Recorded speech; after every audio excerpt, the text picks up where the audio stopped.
In his book, Let My People Go Surfing, The Education of a Reluctant Businessman, Yvon Chouinard once said, "A master in the art of living draws no sharp distinction between his work and his play, his labor and his leisure, his mind and his body, his education and his recreation. He hardly knows which is which. He simply pursues his vision of excellence through whatever he is doing and leaves others to determine whether he is working or playing. To himself, he always appears to be doing both." Good evening and welcome to the St. Edward's Job and Internship Fair. My name is Kenda Taylor and this is Chris Mejia, and we are representatives of Patagonia. Today we will cover the brief history of our company, the work environment, and our efforts in being environmentally sustainable. While we have been both with the company for about a year now, we decided to do a little bit more research so we could truly tell you how our company came to be. We're very passionate about our work, and we hope you'll be interested in applying for a position. So I'll go ahead and hand this over to Chris, and he'll introduce the company. Thank you, Kevin.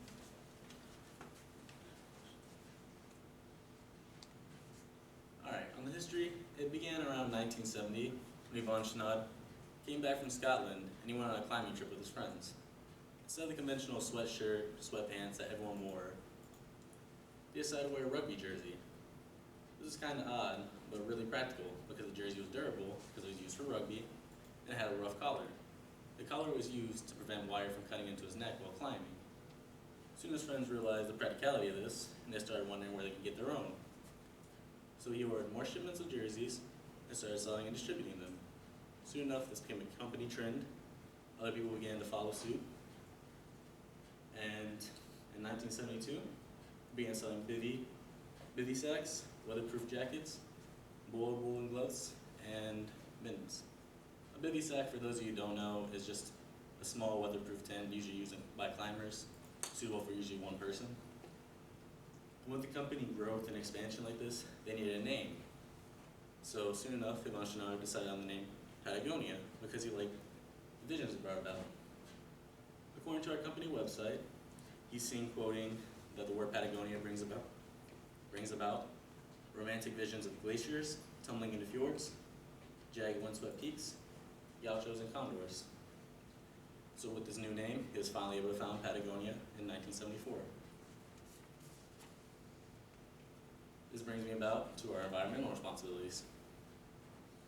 They tend to stick with smaller groups instead of big NGOs with big corporate backings. So they feel like everyone can make their own difference. Like they really support the grassroots efforts. So in 1986, they made a decision to donate 10% of profits or 1% of sales, depending on what was larger during the year. And ever since then, they've been doing this. And this idea has slowly evolved into 1% for the planet. 1% for the Planet is a nonprofit type organization that has over 1,200 member companies and has so far totaled over $100 million donated back to the Big Blue.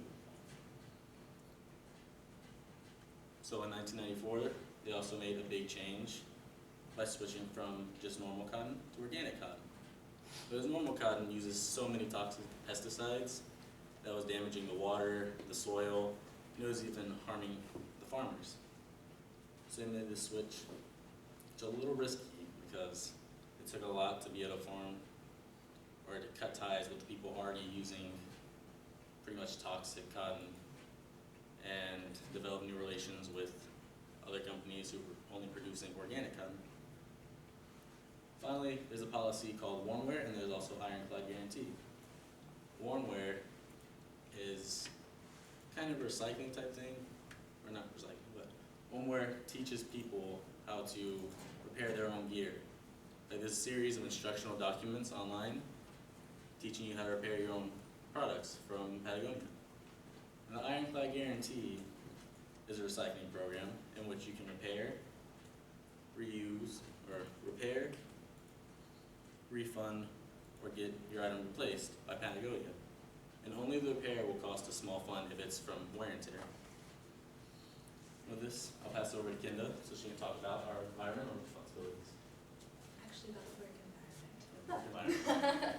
This part's my favorite because I personally believe that the work environment at Patagonia is what really sets us apart from other companies. So the work environment it's a bit different from your traditional corporate culture. Me personally, it would drive me insane to be inside all the time in a little cubicle. So I really enjoy the environment at Patagonia. Fortune magazine named Patagonia the coolest company on the planet, and this really does make sense. Let me list a couple of things that really sets us apart. For instance, at the headquarters in Ventura, California, workers are able to eat lunch under a grape arbor or go outside and eat at picnic tables. And there's a natural cafe that provides locally organic grown food. My favorite part is you're able to set your own work hours. So, for instance, in the middle of the day, many people choose to just leave and go surfing. And you can come right back and I'm sure you're much more happier about sitting down and getting things done. Another thing is Patagonia urges employees to not overwork themselves, which you don't see anywhere. And we were also one of the first American companies to offer on-site childcare, like Google. And one of my favorite options is how we offer a 2-month paid sabbatical so you can go and work on environmental projects that you're really passionate about. And here, I found a quote that I found really summarizes Yvon Chouinard's workplace vision. I purposefully try to hire people who are really self-motivated and good at what they do, and then I just leave them alone.